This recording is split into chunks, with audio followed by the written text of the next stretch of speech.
Hey guys and gals, hello from me and the ducks. This is the third and final video today before I get off my butt and actually get on with producing my podcast, which is my job. Thought I'd come out and show you kind of the progress. These are all plants. 100% of these plants here and there were started in that Kratky hydroponic plant starting system that I did the first video on today.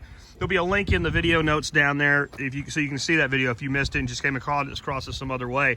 But I wanted to talk about a few things. One are these row covers. These seem to be working really, really well for me. Two, I don't have a single plant that I lost. Got some yellow leaf on that shard there that really needs to be taken off, and I just haven't gotten to it. But every plant looks relatively healthy and happy. The big news there is this is before I started trimming out my net cups in my seed starting system. And most of these plants had pretty significant root damage when I pulled them out of the cup. Some of them looked really pissed at me for what I did to them, but they all seem to have recovered, most of them very, very well. We'll talk about what some of these plants are in just a minute. A couple of them I'm really falling in love with is some new favorite plants, especially cool weather plants.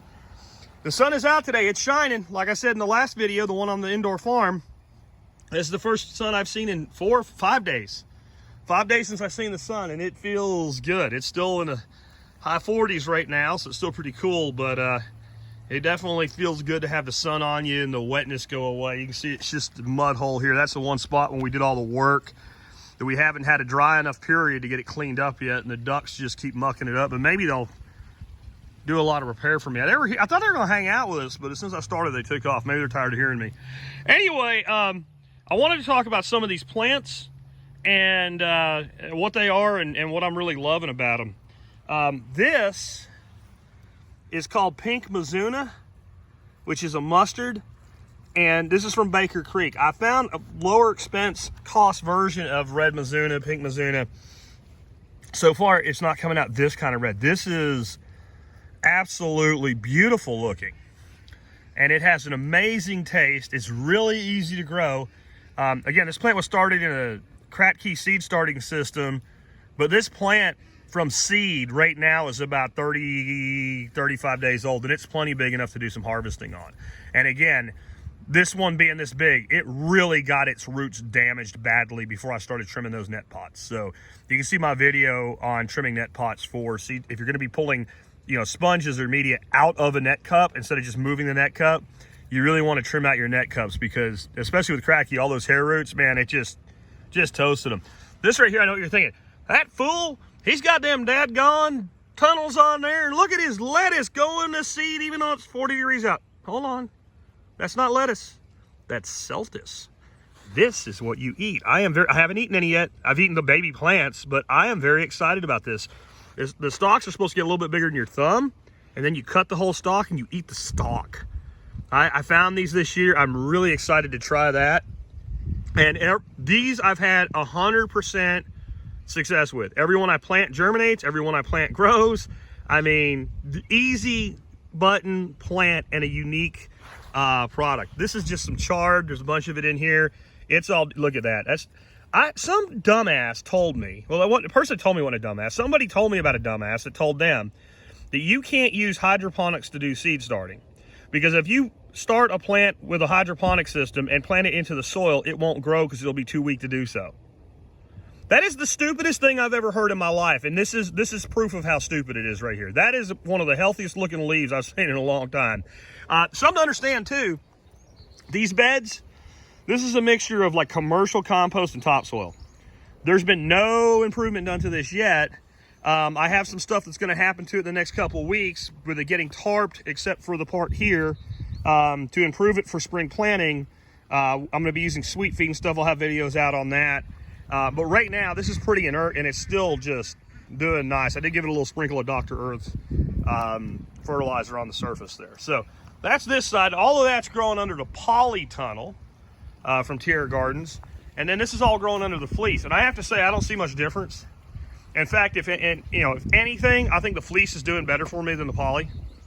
And I think it's because the fleece breathes better and it lets moisture through. Here's more of the, where's the Celtis right there. I'd say they're about the same growth. The purple pak choi or bok choy is just beautiful. I'm trying to let it get bigger. I really want to cook with this. I'm really excited about it. This is another new plant for me. You might be looking at it thinking it looks like a cabbage or a broccoli or something like that. You're right, family, wrong plant. This is known as Chinese broccoli or Chinese kale. In China, it's known as Yad Fa. And it grows a lot kind of like a kale, and then it puts up little sprouts that look like broccoli, and they get little yellow flowers on them.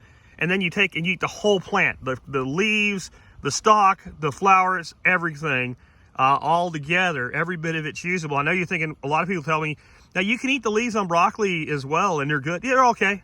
Not like this stuff is just tender and delicious. Like every bit of this is just like amazing. It's like the best mix of a broccoli kale type flavor that you've ever had, and it's sweet and it's tender. Even when it's big, it's sweet and it's tender. Then just some, some pak choy and some more chard.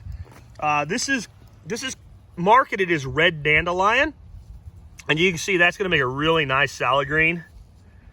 But I have actually researched the type of plant this is. This is actually a chicory that's marketed like dandelion, but it's really a chicory. More of the pink Mizuna mustard, some frizzy lettuce. That's probably the least happy plant here. Of course, he's kind of shaded out by his buddies, and he was probably really miserable when he came in. But as you can see, everything's doing really well. I want to come over here to the aviary.